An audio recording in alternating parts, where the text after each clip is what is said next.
छत्तीसगढ़ में विधानसभा चुनाव की प्रक्रिया भी शुरू ही हुई है और कई ऐसे चेहरे सामने आ रहे हैं जो चर्चा में बने रहने के लिए कुछ अलग करने की कोशिश कर रहे हैं।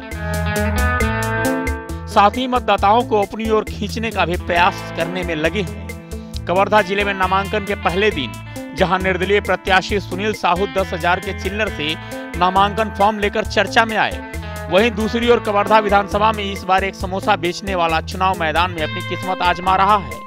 इस उम्मीदवार का नाम है अजय पाली, जो कवर्धा से शिवसेना के प्रत्याशी हैं। जब उनका 5वां चुनाव है। इससे पहले वह निर्दलीय प्रत्याशी के रूप में चुनाव लड़ चुके हैं, लेकिन एक बार भी अपनी जमानत नहीं बचा पाए।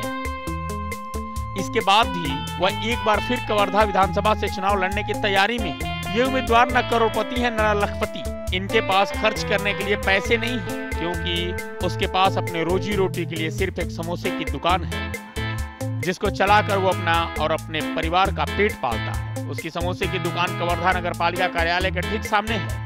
मैं यहाँ नामांकन फॉर्म जमा करने आया था। मेरा नाम है अजय पाली। मैं शिवसेना का प्रत्याशी हूँ कवर्धा जिला कबीरधाम से। कब से चुनाव लड़ रहे हैं? मैं 2013 से चुनाव प्रत्याशी बना हुआ था निर्दलीय, जो उस समय 1 रुपये 2 रुपये का समोसा आज भी बेचता हूँ, उस समय भी बेचता था। आप पैसा कहाँ से जुटा पाते हैं चुनाव लड़ने के? मैं 5-5 रुपये सिक्का सकेलता हूँ। हर 5 साल में उसको गुल्ला को फोड़ता हूँ, उसके बाद फिर फॉर्म लेने आ जाता हूँ जिला कार्यालय। इस बीच उन्हें अपने घर वालों के विरोध का भी सामना करना पड़ता है, क्योंकि परिजन चुनाव लड़ने के खिलाफ हैं। हालांकि उनके कुछ मित्र जरूर उनका साथ देते हैं। अजय पाली की माने तो प्रदेश में दोनों राष्ट्रीय पार्टी लंबे समय तक सत्ता में रहने के बाद भी जनता के लिए कुछ नहीं कर पाई। ऐसे में वे चुनाव जीतकर जनता की सेवा करने की बात कर रहे हैं।